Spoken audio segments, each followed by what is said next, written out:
आइए, सुनिए, देखिए, समझिए सनातन सत्य। जैसी दृष्टि वैसी सृष्टि, दृष्टि विज्ञान। कुदरत, कुदरती रचना एवं कुदरत के कानून से शाश्वत सुख की प्राप्ति।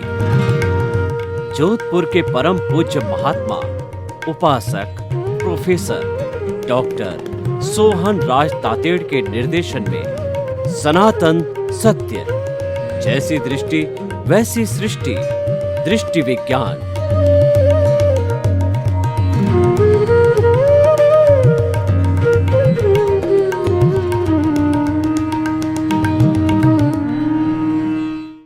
आत्मविज्ञान, सही दृष्टि, सही सोच, soul, science of the soul, right vision, right thinking कार्यक्रम के अंतर्गत हम आपको जीवन के रहस्यों के बारे में बताते हैं कि मानव जीवन क्या है, इस मानव जीवन को हम कैसे सफल बनाएं, मेरा क्या अस्तित्व है, मैं कहाँ से आया हूँ, मुझे कहाँ जाना हूँ, और ये तय करो कि मैं कौन हूँ। सबसे पहले अपने दृष्टिकोण को सही करना है और अपनी सोच को सही करना है, उसके लिए कार्यक्रम बनाया गया है। और इस कार्यक्रम में हम प्रतिदिन इन्हीं चीजों से जुड़ी हुई जो जीवन के रहस्यों के बारे में आपको प्रतिदिन नए नए विचारों से आप्लावित करेंगे। तो आज का हमारा बहुत सुंदर विषय है रियल रिलेटिव। भाई और बहनों, बहुत ही सुंदर विषय है। दो शब्द है, रियल और रिलेटिव। हमें दोनों की सांगोपांग व्याख्या करनी है। रियल क्या है, रिलेटिव क्या है।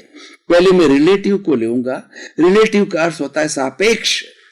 ये सारी सृष्टि, ये पूरा पर्यावरण, ये पूरी दुनिया जो है रिलेटिव है। रिलेटिव का मतलब है एक दूसरे से जुड़ी हुई, एक दूसरे के बिना काम नहीं चलता है। 84 लाख जीवा योनि के प्राणी इस पूरी सृष्टि में निवास करते हैं और इतने पुद्गल है, इतने परमाणु हैं, लेकिन एक दूसरे के बिना एक दूसरे का कोई काम नहीं चलता है। परस्परोपकारो जीवानाम, इसका अर्थ है कि परस्पर सहयोग से ही जीवन चलता है। अगर हमें अनाज न मिले तो हम खाना कैसे बनाएंगे, अगर हमारे पास सूत नहीं हो तो कपड़ा कैसे बनेगा, और हमारे पास में पत्थर वगैरह सामग्री न हो तो मकान कैसे बनेगा। आप देखिए, ये जो कपड़ा हमारे पास में आता है, कितनी प्रक्रिया से वो गुजरता है। सबसे पहले किसान कपास की खेती करता है और खेती करके और उस कपास को निकालता है।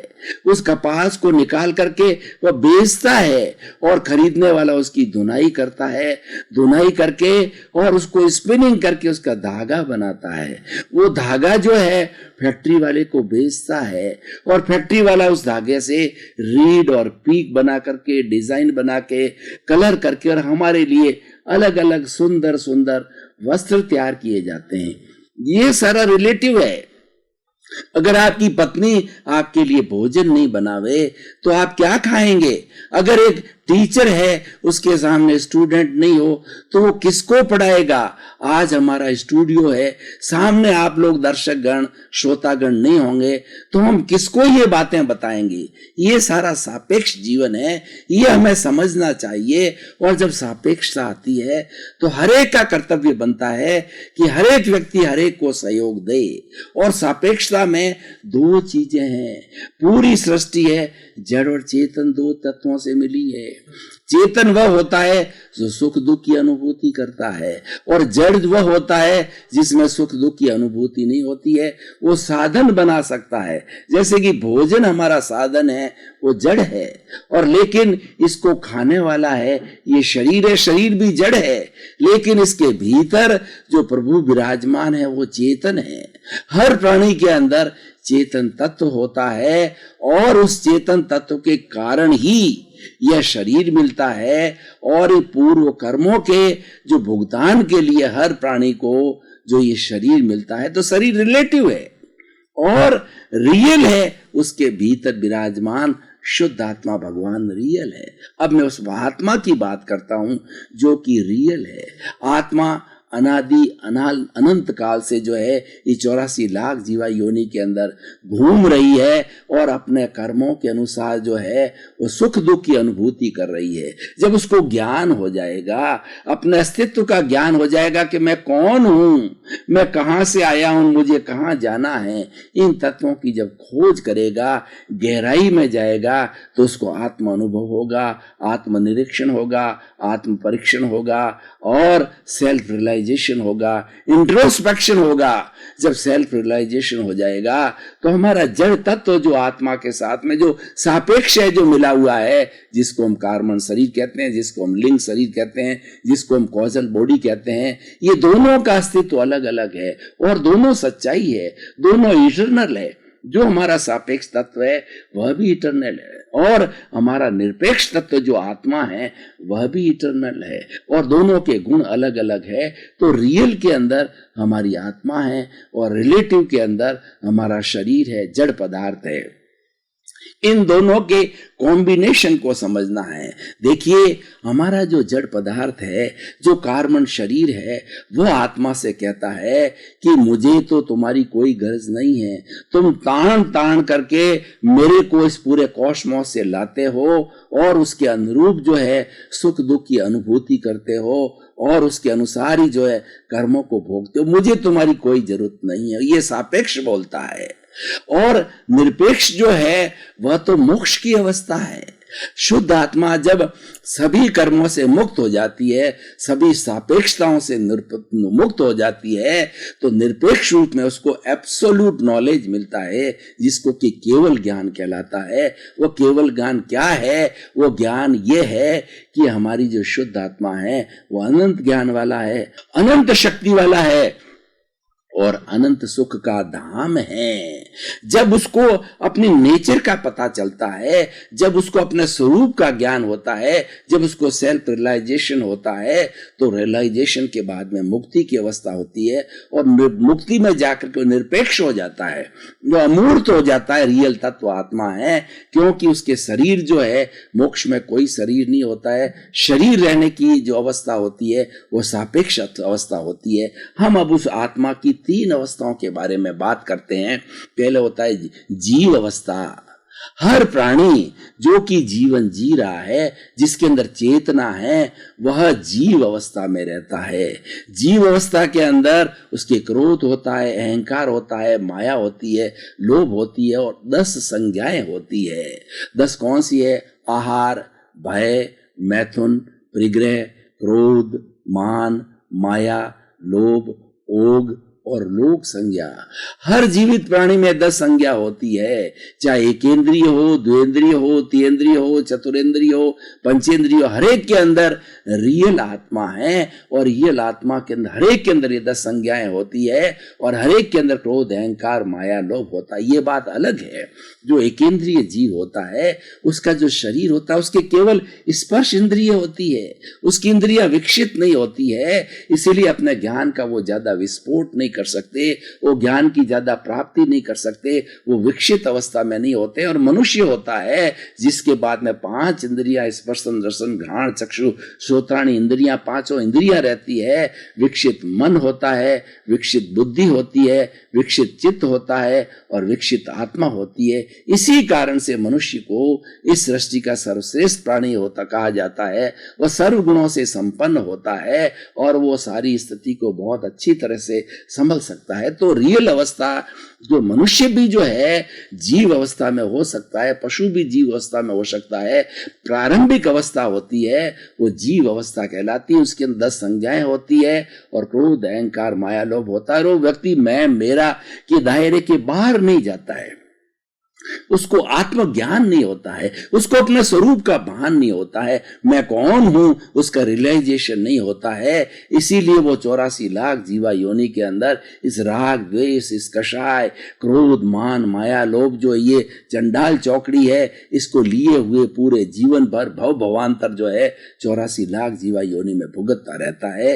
अब प्रश्न ये है कि हम रियल और रिलेटिव की बात कर रहे हैं, तो रियल और रिलेटिव को समझ समझने के लिए हमें चेतना जो रियल है उसके 3 स्तर की बात करनी पड़ेगी। पहला स्तर है जीवात्मा। तो जीवात्मा कौन होता है? जिसके अंदर जीव होता है, जिसके अंदर आत्मा होती है। वो क्रोध होता है, अहंकार होता है, माया होती है, लोभ होता है, और उसके साथ साथ में 10 संज्ञाएं होती है। कि कौन सी 10 संज्ञाएं होती है? आहार, भय, मैथुन, परिग्रह, क्रोध, मान, माया, लोभ, ओग और लोक संज्ञाएं होती है। और ऐसा जीवात्मा होता है, वो सब क्रोध अहंकार के वशीभूत होकर, राग द्वेष के वशीभूत होकर के और कषाय के वशीभूत होकर के कई जन्मों तक, जन्म जन्मांतर तक है 5 इंद्रियों के सुख के अंदर ही डूबा रहता है, और फिर कर्मों का अर्जन करता है, और पुनः जो नया शरीर धारण करता है फिर अर्जन करता है। ये 84 लाख की जो है वो अवस्था उसकी चलती रहती है। लेकिन इसके बाद में जो दूसरी जो है आत्मा का स्वरूप है वो होता है अंतरात्मा।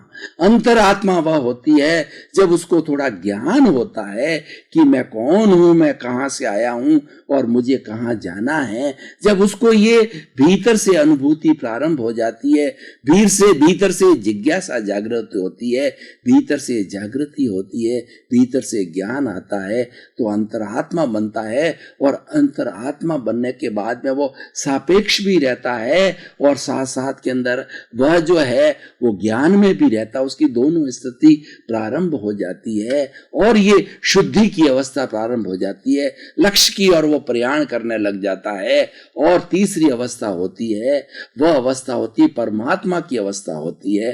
परमात्मा की अवस्था आने के बाद के अंदर आत्मा को जब केवल ज्ञान प्रकट हो जाता है, एब्सोल्यूट नॉलेज हो जाता है, तब वह सिद्ध बुद्ध मुक्त होकर के और सिद्धालय के अंदर परमात्मा स्वरूप में स्थित हो जाती है, अमूर्त हो जाती है। उसके कोई शरीर नहीं होता है और अनंत जो है आनंद के भंडार के अंदर वो जाकर के अवस्थित हो जाती है। वो परमात्मा का स्वरूप होता है और परमात्मा बिल्कुल विशुद्ध अवस्था के अंदर होती है, अमूर्त होती है, अशरीरी होती है।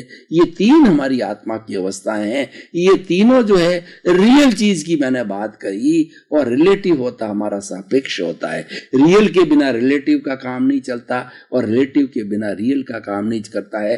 दोनों एक दूसरे के पूरक है, दोनों ही एक सिक्के के पहलू हैं। इसलिए हमको बहुत अच्छी तरह से इस ज्ञान को समझना है कि जो हमारा जो बाहर का जो लौकिक जगत है ये सारा रिलेटिव है। जब आंख खोल करके हम इस चराचर जगत को देखते हैं, सृष्टि को देखते हैं, इस कॉस्मॉस को देखते हैं, तो हमें सारा रिलेटिव ध्यान आता है। माता है, पिता है, भाई है, बहन है, पति है, पत्नी है, परिवार है, सब रिलेटिव नजर आते हैं। और उसके आगे बढ़े तो हम बहुत से लोगों के समूह, जो मनुष्यों के समूह को जो है समाज कहा जाता है। समाज की हम बात करें तो समाज के सारे व्यक्ति जो है एक दूसरे से रिलेटिव होते हैं। और आगे बढ़े हम राज्य की बात करें, देश की बात करें, तो हम जो आगे बढ़ते जाएंगे, विश्व की बात करें तो विश्व के अंदर जो 7 अरब की जनसंख्या है ये सब रिलेटिव है एक दूसरे के अंदर। और जो जनसंख्या के अंदर जो सुख दुख की अनुभूति करने वाले हैं, जो कार्यकलाप मन वचन काया के द्वारा जो है वो क्रियाकलाप करते हैं, वो सारे चेतन तत्व होते हैं। वो मानव होते हैं, पेड़ होते हैं, पौधे होते हैं, और उसके अंदर जो 6 तरह के जो है वो जीव की निकाय होती है, जो है जैसे पृथ्वी काय, अप काय, तेजस काय, वायु काय, वनस्पति काय और तृष काय, ये जो 6 तरह के काय आते हैं। तो ये अलग विषय है। तो हम बात करे थे रियल और रिलेटिव की। हमें दोनों को समझना है। रियल मुख्य होता है, रियल ही रिलेटिव को चलाता है। अगर रियल की जो है उपस्थिति है तो रिलेटिव रहेगा, और रियल नहीं है तो हमारा ये जो रिलेटिव शरीर जो है वह जो है एक कंकाल मात्र हो जाएगा, एक जड़वत हो जाएगा और एक मुर्दा हो जाएगा। वो राम नाम सत करके उसको जलाने की प्रक्रिया चालू हो जाएगी। तो रियल की उपस्थिति जरूरी है। और रियल काम कैसे करता है? रिलेटिव बिना रियल काम नहीं करता है। अगर शरीर ना हो तो मनुष्य कैसे बोलेगा, कैसे चिंतन करेगा और किस तरीके से शारीरिक कार्य करेगा? इसीलिए कहा गया है शरीर माध्यम खलु धर्म साधनम। ये शरीर जो है धर्म साधना करने का जो है बहुत बड़ा माध्यम है। और इसको जो है रिलेटिव कहा जाता है। रिलेटिव को समझना बहुत ही अति आवश्यक है।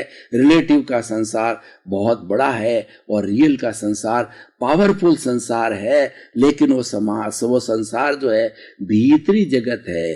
वो संसार जो है वो अमूर्त तत्व है, लेकिन उस अमूर्त तत्व को भी समझना है और मूर्त तत्व को भी समझना है। तो रियल रिलेटिव को अगर हम समझते हैं तो उससे हमको क्या फायदा होगा।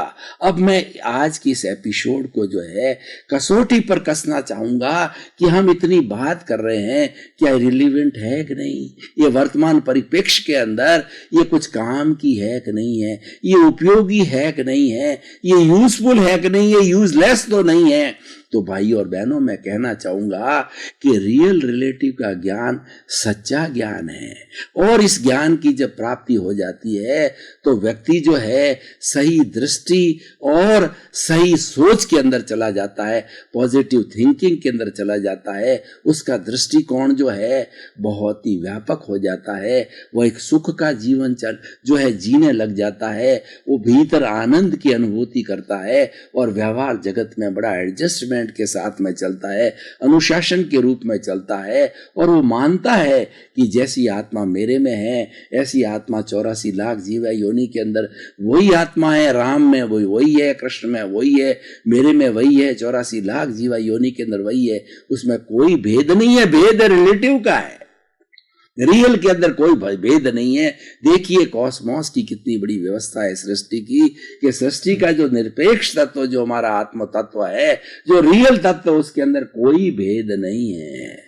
चाहे वो कितना ही महान जो है वो ईश्वर हो, चाहे छोटा से छोटा प्राणी हो, उसके मूल तत्वों के अंदर कोई भेद नहीं, सारा भेद रिलेटिव है। इसीलिए हमें संसार के अंदर ये जो विविधता दिखाई देती है, ये सब रिलेटिव के कारण दिखाई देता है। रिलेटिव को समझना बहुत जरूरी है, और रिलेटिव समझकर ही हम रियल की पहचान कर सकते हैं, और रिलेटिव समझकर ही हम अपना जीवन सामंजस्यपूर्ण बना सकते हैं। आज इस संसार के अंदर इतनी विषमताएं क्यों नजर आ रही है? आज इंसान इंसान से दूर क्यों जा रहा है? इंसान इंसान से प्रेम नहीं करता, इंसान जो दूसरे प्राणी है उनकी रक्षा नहीं करता, उनकी अहिंसा नहीं करता, उनका शोषण करता है, क्योंकि उसके पास में रियल रिलेटिव का ज्ञान नहीं है। आज ये ज्ञान की कमी आ गई है, तो इस एपिसोड उस कमी को पूरा करता है कि जो रिलेटिव संसार है उसके अंदर आप अनुशासन से रहिए, उसके अस्तित्व को समझिए।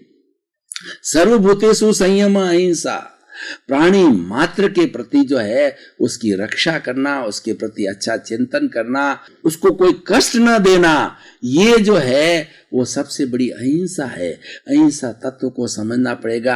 रियल रिलेटिव का ज्ञान है, हमें अहिंसा का ज्ञान कराता है, और अहिंसा एक ऐसी माँ है जिसकी कोख से सारे धार्मिक ग्रंथ निकले हैं। जहाँ पर अहिंसा है वहाँ पर धर्म है, जहाँ अहिंसा है वहाँ स्पिरिचुअलिटी है, वहाँ अहिंसा है वहाँ सुख है, अहिंसा है वहाँ शांति है, अहिंसा है वहाँ अच्छा समाज है, अच्छा विश्व है।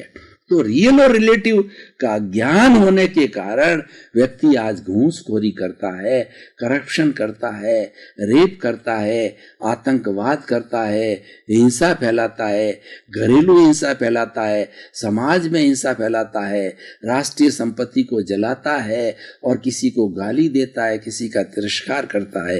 ये सब क्यों होता है? कि उसको रिलेटिव का ज्ञान नहीं, उसको रियल का ज्ञान नहीं है। इस ज्ञान को देने के लिए ही ये हमारा आत्मविज्ञान जो कार्यक्रम है, और उसके तहत हमने रियल रिलेटिव का विषय लिया है। इसलिए भाई और बहनों, इसको बहुत अच्छी तरह से समझना चाहिए, इसकी फाउंडेशन में जाना चाहिए, इसके जड़ तक पहुंचना चाहिए, इसको बहुत अच्छी तरह से समझना चाहिए कि एक दूसरे के बिना दुनिया में किसी का काम नहीं चलता है। कभी ऐसा नहीं सोचना चाहिए कि मुझे फला व्यक्ति की क्या गर्ज है, फला व्यक्ति की क्या जरूरत है, उसको डिस्कार्ड करो, उसको नेग्लेक्ट करो, उसके प्रति दूरी भावना करो। ये गलत है।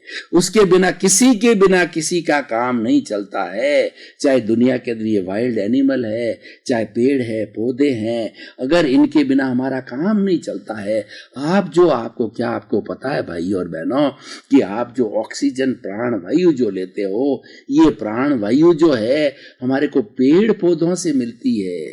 जितने भी पेड़ है वो 24 घंटे वो प्लांट है ऑक्सीजन बनाने का, वो ऑक्सीजन बनाने की फैक्ट्री है, और वो कार्बन डाइऑक्साइड दूषित जितनी पर्यावरण में है वो उनका जो है भोजन बना करके शोषण करते हैं, और उसके बाद के अंदर जो हमें ये शुद्ध प्राण वायु ऑक्सीजन देते हैं, तब हमारा काम चलता है। अब देखिए उनके प्रति हमारा कितना जो है वह पूजनीय दृष्टिकोण होना चाहिए, उनके प्रति कितना श्रद्धा का दृष्टिकोण होना चाहिए, और उनको सापेक्ष समझना चाहिए। इनके बिना हमारा एक क्षण भी काम नहीं चल सकता। किसी भी प्राणी को लीजिए, किसी भी प्राणी के बिना कोई काम नहीं चलता, इसीलिए पूरी सृष्टि सापेक्ष है। ऐसा कहा जाता है एक परिंदा भी जब पर मारता है तो पूरी सृष्टि हिलती है, क्योंकि ये रिलेटिव है, ये सापेक्ष है, और इसके अंदर वाइब्रेशन चलती है। जिन्होंने फिजिक्स को पढ़ा है तो sinusoidal waves, cos theta, sine theta, wave length, wave frequency को वो जानते हैं। तो सारी दुनिया के अंदर ये वेव्स चलती रहती है, और वेव्स का रूपांतरण होता है। ठोस है वो द्रव में बदलता है, द्रव गैस में बदलता है, और गैस जो है पुनः ठोस में बदलती है। लेकिन इस पूरे पर्यावरण की, सापेक्ष पर्यावरण की एनर्जी वेस्ट नहीं होती है। और इसीलिए आइंस्टीन ने जो है एक फिजिक्स का सिद्धांत दिया कि E=mc²। m का मतलब मास, E का मतलब एनर्जी, और c है कांस्टेंट। यानी इस दुनिया के अंदर जो भूतकाल के अंदर पूरी सृष्टि में जितनी एनर्जी थी आज भी विद्यमान है, और आने वाले भविष्य के अंदर वो विद्यमान रहेगी। मात्र रूपांतरण होता है। मैं जो बोल रहा हूं ये रूपांतरित होकर के टीवी में आएगा और आपको सुनाई देगा। जितनी भी हमारा साउंड सिस्टम है, जितना हमारा दृश्य सिस्टम है, वीडियो सिस्टम है, ये सारा जो है इस सापेक्षता से चलता है, और ये वेव्स के सिद्धांत से चलता है, और रूपांतरण होता रहता है। रूपांतरण होकर के और हम सारे कार्यकलाप करते रहते हैं। तो भाई और बहनों, आप देखिए कितना सुंदर विषय है। इस विषय का ज्ञान कीजिए, और जब तक व्यक्ति को ज्ञान नहीं होता है वो अज्ञानी होता है। तो अज्ञानी होना ही सबसे बड़ा दुख का कारण है। और जितने हमारे भारतवर्ष के 55 तरह के जो धार्मिक दर्शन हैं, और विश्व में 365 तरह के आज धर्म दर्शन विद्यमान हैं, सब ने एक ही बात बताई है, दुख का कारण अविद्या है, अज्ञान है। दुख का कारण कषाय है, दुख का कारण क्रोध, मान, माया, लोभ है, दुख का कारण राग, द्वेष है। कुछ भी शब्द दिए जा सकते हैं, पुण्य है, पाप है, लेकिन सबका भावार्थ एक ही है कि अगर हमें ज्ञान नहीं होगा तो हम कष्ट पाते रहेंगे, और इस जो है दुख की जो है हमारी ये श्रृंखला है उसको भोगते जाएंगे, जन्म जन्मांतर भोगते जाएंगे। तो रियल रिलेटिव का जो ज्ञान है वो सच्चा हमें आत्मा का ज्ञान कराता है। और जे एगे जाने ते सब्बे जाने, जे सब्बे जाने ते एगे जाने। जिसने एक आत्म तत्व को जान लिया उसने पूरे ब्रह्मांड को जान लिया। जिसने पूरे ब्रह्मांड को जान लिया वो उसने एक आत्म तत्व को जुड़ा हुआ। दोनों सापेक्ष है। आत्म तत्व निरपेक्ष होते हुए भी जब वह जड़ के साथ मिलता है जो सापेक्ष होता है। इसलिए रियल और रिलेटिव को हमें समझना चाहिए।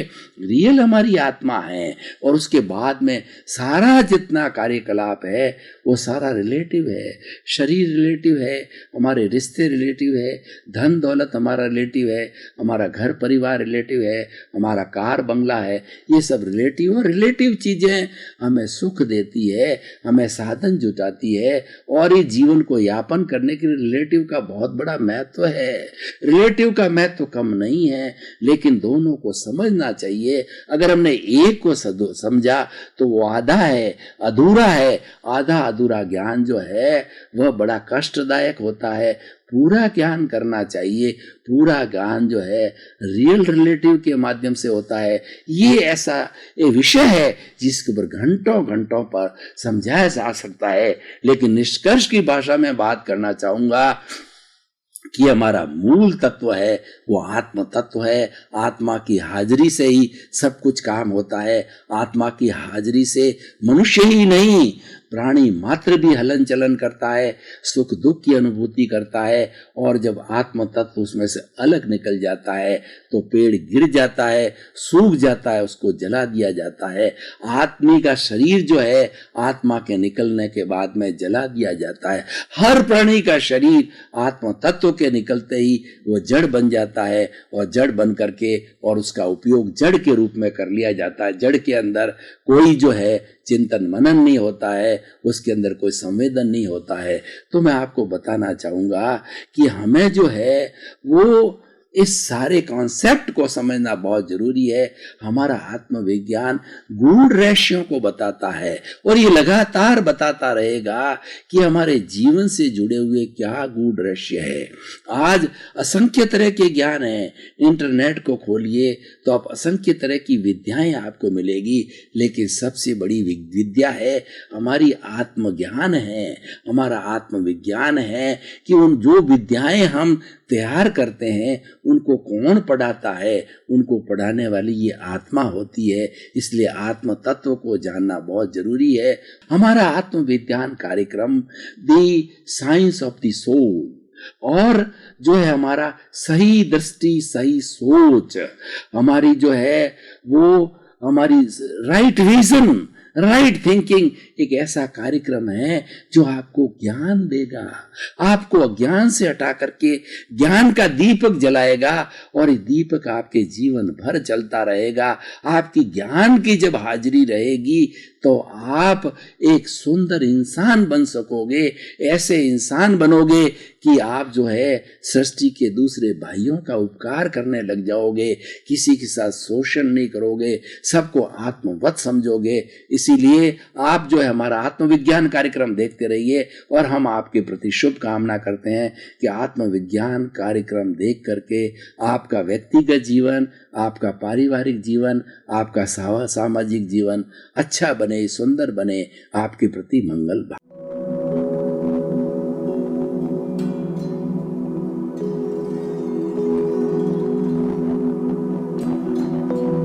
एक ऐसा अंतराल लिख चुके हैं